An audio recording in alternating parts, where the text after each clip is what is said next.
Who's going to be first? No one. No one except one person kind of knows this is about to happen. This is going to be the live stream, which is here for you, and it's all about depression, mental, moral injuries, and also of PTSD. We're going to be talking about that today. Okay, how you going, mate? Your first time here first. We've got November Rain. What a beautiful name that is. Welcome. Andrew. Nice, sharp, succinct. Andrew. G'day, mate. Dave D. Great news for Dave D. He's got his letter of offer. They're getting ready for him to start going to training with the temptation to stay as a private soldier. TT. TNT. Hey, Cats. G'day, buddy. Thomas. Brenton. We've got Daniel Breen. Baden. Hey, Cats. Heading to Kapuka tomorrow for infantry. Well, so is Shannon Island, and so is Perry. For you, the future-proof career, unless something happens here, of course, this is your time to shine. It's go ahead as per normal, and it's quarantine as hell. So much so you won't have a march out. Did you know that? No march out for the people of Kapuka now. Giuliano, that's a cool name too. Sticker. G'day. Is that an Italian name? Very, very sad times for Italy at the moment. 793 passings. Alexa, g'day, buddy. How you going? We've got Kane. How you going, Kane? Don't ring me at 11 o'clock at night. I'm sorry, buddy. Don't do it. Kinsley, 1108. Sean Davey. Matt, man. G'day, buddy. How you going? Matty thought I was turning Patreon off, but what I was doing was just allowing the door to slide open for those at the moment that might be financially touched by the they don't want you to say it, to allow them to bring their finances in rather than be here, because again, I'll support you whether you're a paying customer, non-paying customer, family member, subscriber, super subscriber, Legion personnel, whatever. Here, short time, long time, I'm here for you all. Okay. Daniel Bridges, g'day, Kaz, from HMAS Albatross. Woo! G'day to the Navy guys. Make sure you don't have the cabin boy too close to you. Lewis Jameson, morning. Okay. Where is it where you are, Louis? Aaron Neves, g'day, buddy. How you going? I've got some phone calls I need to make today, just so you know. Kaz has got another, what feels like orbital headache happening behind my left eye. So if this doesn't go any longer than 7 hours today, you'll know why. We've got Fugly there. G'day, buddy. How you going? Hola, como estás? Good to have you here. Another one of our moderators. Yep. We've got Bush Bucketeers. Good to have you here. Eco Brian here, working in mental health arena for many years. Fantastic, mate. You might get something out of this today, or be able to contribute to this in a way that allows us to peel an onion in a different way. We've got the lovely favourite month of the year, who's getting right into her fitness kick, Jonesy A. Good to have you here, and I hope the little one's doing well. And we've got Mitchell. G'day, Kaz and team. Nick K. Hey, Kaz, finally made it to the live stream, and good to have you here. If this is anyone's first time here, make sure you stream to the Forever channel. This is to be able to give you a organic Australian channel where there is more than just a good chance of getting your questions answered, on having one-on-one conversations, on being able to have something that is closer to home as a separate ordeal to watching your mainstream media. Nick K. I guess by made the stream. Yep, they do still have March out, just no visitors allowed. Yeah, apparently they're going to televise the March out. It doesn't have the same effect. That is sort of like a rehearsal. Yeah? Maybe they can tape the rehearsal. Phil A. Hey, Kaz, enlistment tomorrow. Keen as. Mate, well, did you know that you have Shannon Island, you have Perry, and you have some of our other members here in the chat that are about to go in and get on their Diddy Mow out of the village to Kapuka tomorrow. I'm calling you 24 platoon for now, because when you go on the 23rd, depending on what state you're from, you'll catch up with the people from 24th, and then from there you'll be one platoon until you get out of there. Phyllis, see you there, mate. Yep, Flynn Russin. That's a pretty cool name too. That sounds like a good porn name, actually. Jasmine. How you going, Jasmine? Hope you're doing well, and I love your rice. Lauren, please leave a thumbs up below the screen. Okay, Lauren Shining is one of our lovely moderators as well, and she'll keep on your back if you do anything or disrespect another. You know, you can disrespect me, that's fine, but just not each other. Survival Man 343. G'day, Foxhound. How you going? Alexa, Kaz, what do you think about the combat engineers? I think they're fine. I think they work too hard. I think they get the most tickets that can be used after a career. I think they're a logical thing to go to after doing your time in infantry or armoured corps if you get into there, to stay in the uniform, get the qualifications, never get paid as like an apprentice, have doors open, be around people that speak your speak, and then when you get out, you've had the best training within those fields. Okay? Almost in a dictatorship, so you know absolutely how to do it with no politics that comes with the trades. Nick, hey, had my session day a few days ago. Had some knockbacks from the medical, just waiting for clearance for my high cholesterol. Okay, enough Chico rolls. Should be getting a call from the doc this week, and good luck for that. Guys and gals, today we're here for a bit of a mission. I was asked to do a question, a Q&A, if you will, topic project for Mario Cordone, who is currently going to school and had a project where he wanted to shine a light on mental health within the military. So I'm going to go through some of the questions that he asked me because it's a very important topic. But also, and I did go out there to try and film that today, but the amount of people that are getting their final walks in and the bugs in the air, the administration failures where batteries ran low, where then that was rectified, and then the bloody memory cards ran low. It just wasn't happening. I was running out of time, as well as the pressure to come here and give you what you need with a stream. So we thought we'd wrap this up and we'd do the questions online because, again, it is topical to what's happening in your lives right now, and that is building resilience. It is understanding mental pain by being able to also put it in a category that it fits in a box, and understanding the difference between self-diagnosis, perception is reality, and reality, where you actually have a medical diagnosis, a box is ticked off that says absolutely you're a nutcase. All right, but this is the strategies around that, whether it be medication, or whether it be atmospheric, etc. So let's put things into a box for starters. And that is the moral injury, PTSD, and the depression. Just go a little bit easy over here at the moment, Tim. It's going to take me a while. Make sure you talk amongst yourselves. I fully encourage that. TT, Little Cal, thank you for the donation, mate. And the waving hippo, I think it is. I like it. I dig it. And I think you've also got pretty much the best thumbnail that we have in the chat at the moment. Is that Superman, or is it a spanner or something? I can't even see. My eyes are smoked. So understand that if you have a clinical background, you know, if you have a clinical background, I'm speaking on a soldier's perspective on soldiers' PTSD. Before I talk about moral injury, PTSD, and depression, let me speak about something else. What makes the soldier, the police officer, the fireman, and the paramedic different to the civilian sector is you're sort of thrown out there into the wolves by yourself to self-manage. Do I tell people? Don't I tell people? I've never been taught tools, or don't know where to go to find help, can't afford help, etc. So you're never taught about resilience other than from your father or mother, taught about mental health, and maybe the contempt for their familiarity doesn't allow you to hear the message, or from teachers that you may not respect, etc. So you're kind of out on a branch. Well, the difference to the professional individuals being, again, stated professions, police, army, Air Force, Navy, fireman, paramedic, etc., is we have resilience training. We start it every year.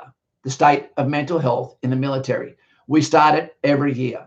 We start with mandatory training as part of our readiness. where we do suicide awareness, where we get taught if you think that someone is suicidal, ask them straight away, are you thinking about killing yourself? Are you planning to kill yourself? Don't give a fuck about their feelings, because what you're trying to do is, bam, put something in the works where at the moment they might be bending, but we need to get to them before they snap. Almost everyone my age in the military has multiple people they know that, despite the fact that they had resilience training, that they were already a 1% of the 1%, and able to take the hard knocks, and maybe came from the hard knocks, did not prevail against the black wolf, the black dog, so to speak. So with all that training that happens at the start of every year and then repeats itself in the financial year in July, it's not necessarily enough. You need to understand and be discriminate on yourself.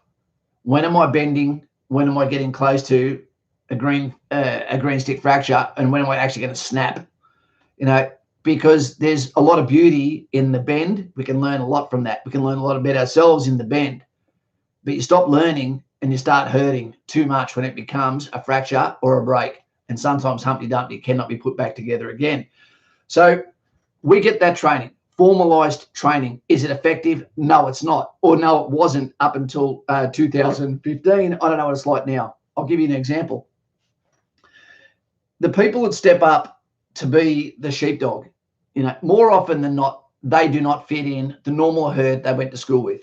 They don't fit in the herd, and I'm not just talking about soldiers, I'm talking about police, I'm talking about paramedics, you know what I'm talking about. They already don't fit in that group. So they fit in the military. And then what we do is we put them down into boxes. You can call it transport engineers, armored corps, infantry, whatever you want. And then I need a little bit more GST, MSG, special forces. Always trying to get the niche within the niche sort of thing. Well, it's unlikely that you're going to listen to people outside your group that are trying to comment on the rigors of you doing that job. So we tend to almost have closed ears to those outside our own agency, to our own detriment. Could we be our own worst enemy? Possibly. We talk about mental health here and resilience.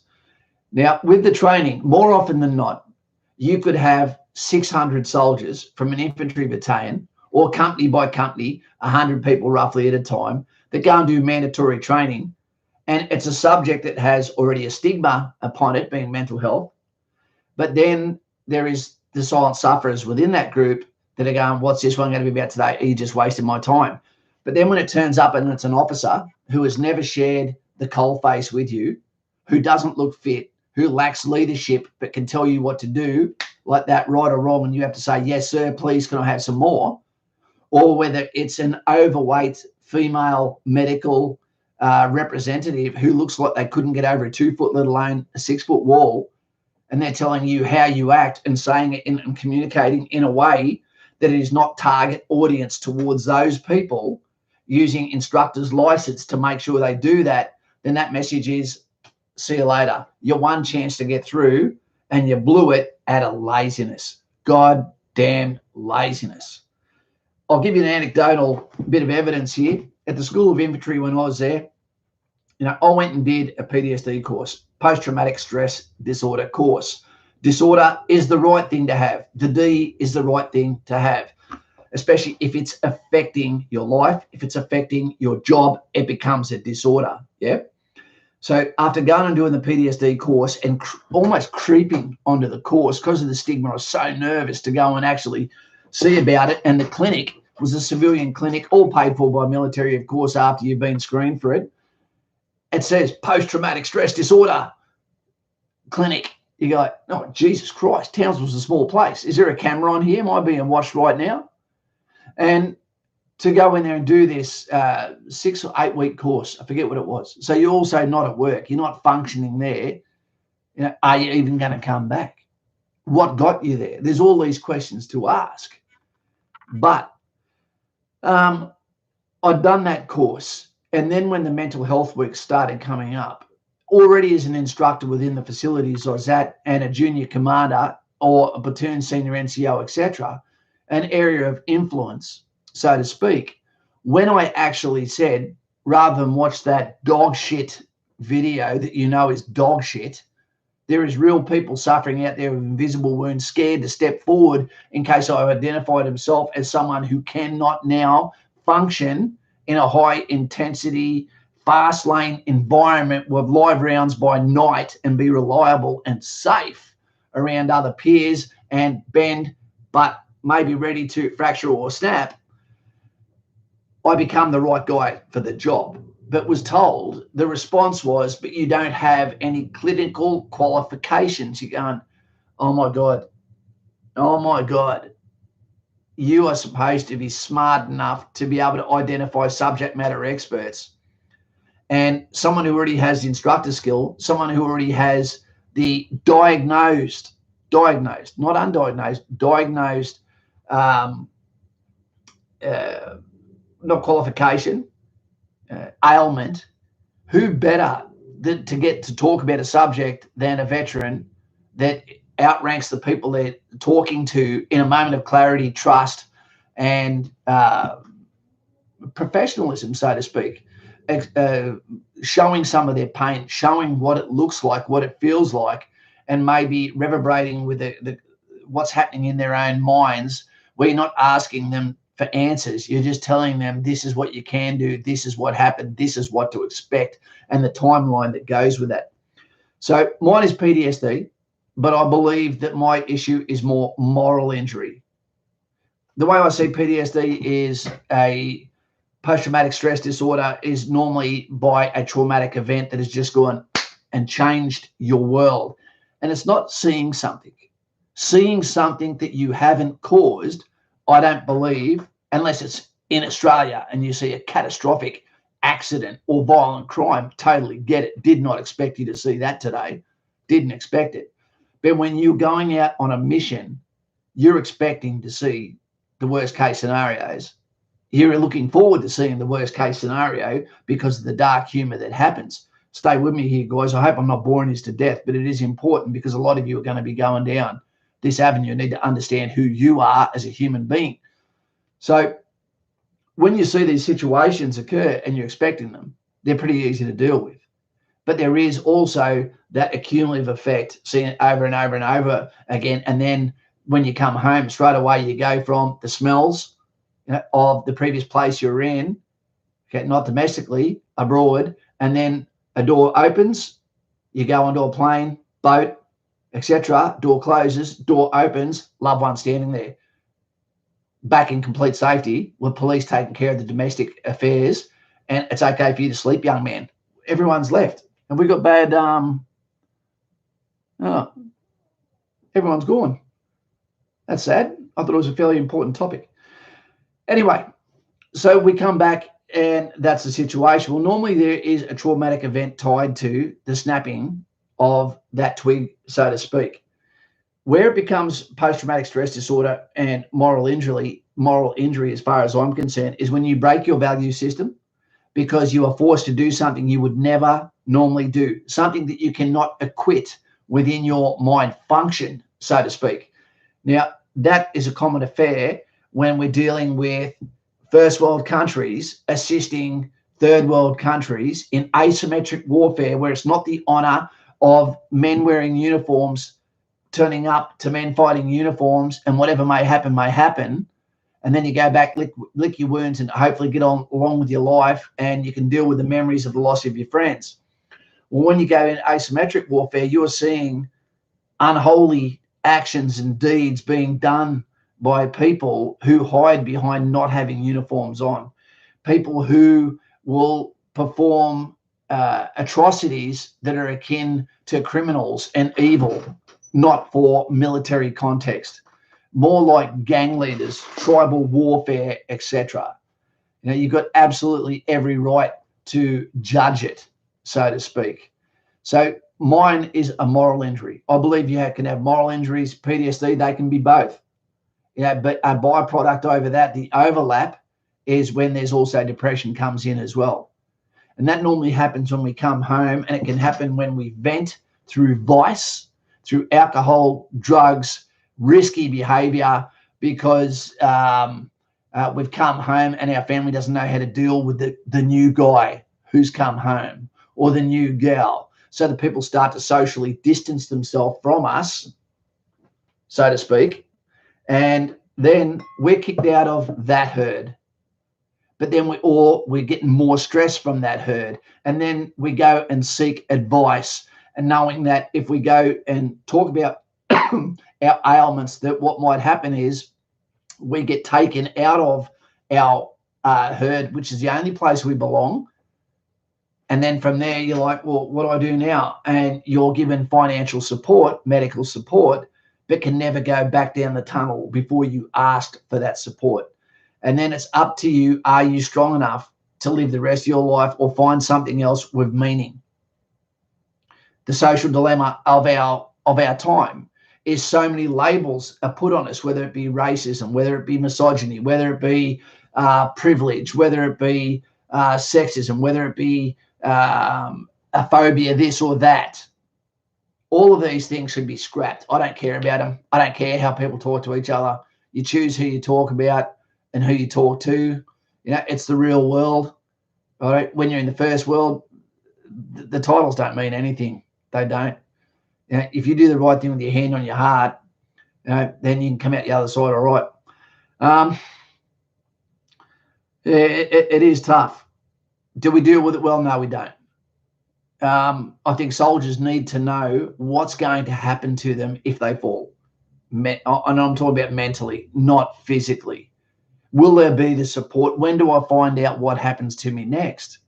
Is there an organisation that can look after me? Yes, there is. It's called DVA, and we don't trust it for the simple reason the whole thing is so complicated. So complicated. There's some great people work at DVA. So complicated, we need people in their 70s and 80s to work as liaison officers just to understand the paperwork, because if we get it wrong, the safety net can be taken out from under you and you can fall flat and become just another one of the 400 that have taken their lives in the last 20 years, not because they want to die, but because they cannot take the administrational burden. They cannot take the pain. Their concentration levels have fallen to a level that they can't sustain. And the stresses might be at home as well as at work. It's a tough one. Perception is reality. If you're feeling it, that's real. But you have two choices to make. Do I get it diagnosed, which means nothing can happen, nothing can help you until you have diagnosed. Otherwise, it's your own opinion and you're not a doctor based on something. The doctors, you need to go and get that help. But if you get that help, what happens then? Everything is a box that goes down. Will it end your career? Probably will. For the career that you want, yeah, probably. But it's there to save you as well. Medication, is that the answer? For some it seems to be, for some it's not. For me, I like to feel real. I don't like to feel like, I'm had a stroke, sucking off the invisible man, like unable to drive properly, unable to have any enthusiasm for my children. What could we do better? What could we do better as a military? I think that we should engage with the modern world that we're in. Everyone that I know that goes through any sorts of drama loves Joe Rogan. Imagine if they had people that have walked the same walk as you, that are brought in like guest speakers to communicate to you, to be able to tell you while you're in the hotbed, this is what you need to expect when you come home. This is what you need to do to fight that. Take the withdrawal out of an operational theatre as seriously as when you go into that theatre, so to speak. Siri just came on. What's going on? Just like the NDIS, my son, it's a cluster. Look, it is. It's because we're ticking boxes instead of trying to make a difference. People aren't stating the facts that when you go down a certain lane, whether it be as a celebrity, whether it be as a military, whether it be a fireman, whether it be a policeman, there's a bill to pay. You're going to pay the piper. But when? You're going to have a life. Do I wish that I could get rid of all the mental pain that I get, all of the invisible wounds, all the moral values that have been broken? Do I wish that I could get rid of that just to be a better version of me and go back to being 19? I was only 19. No, I wouldn't, because I've still lived the life too. And that's what it's about. Lauren talks about it. We're in a situation of summer children now, where we've been blessed, good parents, a safe country girt by sea, where there is, for the majority of the time, respect back and forth. And yeah, some of these things might change. We don't know what tomorrow is going to look like, and it's looking pretty bad for Italy. If I had a hat on, I'd take it off. Yeah. Giuliano, do the instructors at Copernicus scream as much as those? No, they don't, mate. It's not our MO. American drill sergeants. And how do people cope with the mental aspect of someone screaming in their face 24/7? No, it doesn't happen, Giuliano. It doesn't happen. You can get yelled at. Normally it's as a group. That is, are you able to take criticism? This is to make a mutual enemy of the instructor while you make a commonplace family with each other. It's to bond you together. There is a reason for these things. It is an instilled in sense of urgency. And once you get that, then more often than not, most of you will have an OCD for timings after that. Leo, here he is. I was only 19 until he turned 20. Do you wish you had Jesse's girl? I hear Kenny Rogers died yesterday. His face will go on forever because it wasn't his anymore. Not too cow. Ah, shit. That hurt. Leo, good on you, mate. Retro Gaming. Hey, anyone, what I miss? Mate, today we're trying to help out Mario Cordone with his school project, talking about the military. What could we do? The other thing, you know what we could do? And a lot of people don't like this. How about we start recruiting the right people again? How about officers, part of the language, start shutting the fuck up and they start letting NCOs stand up and do their job, and that is instructors. Officers aren't instructors. They're not. They never have been. It is the land, the realm of the NCO, the guy that has shared the trenches with those people, the father, so to speak, in the long run. No, actually, the platoon sergeant's like the mother, and the platoon commander is the father. I know it seems the other way around, but it's not. We need to start getting rid of this affirmative action. We need to be outcome, not even equality of opportunity, because I don't believe that females under any circumstances should ever be able to go into combat corps like armoured corps and infantry. And I've spoken ad nauseum on this. And if that's the case, they've got a complete different standards board and ways of getting in anyway. And that needs to all stop. There should be no advantage on your colour, no advantage on your religion, no advantage on your gender. It should be just, this is the standard, meet it. But that's not fair for this. Doesn't matter. We need to know that every one of our soldiers is able to operate at that standard. And the sad thing is, if we have a lady in a platoon, it has to move at her speed. So that means if she's by herself, all the pressure will be on her to get up to male's speed. And you need to understand, once you've seen the statistics and understand that a lady's top pass mark would be considered kicked out of the army for a male standard. It's that different. Right? It's that hard. And I don't want the ladies to get lied to. I want them to have a career that can go for 40 years if they want it to. But that should be based on, okay, well, I'll make a decision based on who I am. But even a man that joins the army at 18 or 19 doesn't know who he's going to be in 3 or 4 years. So it's not fair to make a life immature adventure seeking. Right? We need to look out for our men and women and let them be the best that they can be. But the army needs to have the best people in those spots. Otherwise, you can explain to the mothers the reason why this happened was because we were too slow, because this didn't occur, that the planning speeds for officers has now changed because we weren't honest with who we were recruiting. We're not a charity. We train the tough people for the toughest days. And there's victims now that are mental and physical and both. Joshua Jackman, sorry. G'day. It's a really shitty subject, but no one really talks about it much, do they? And then when you do, everyone's like, opinion on it. You go, mate, I'm a diagnosed individual with PTSD after 24 years service. I'm not here for spin. I'm here to tell you it hurts. It always is a crunching time when you ask for help. It really sucks. And your life changes irreversibly. And then it's up to you. What was your resilience? What makes you tick? There's an element of selfishness. There's life changes that need to be made. And And it can be a very lonely journey, even when you're surrounded by a herd of people who love you. Yeah? Are you all going to get it for joining the military? No, you're not. No, you're not. There's only a couple of situations in my entire 24-year career on 4 operations.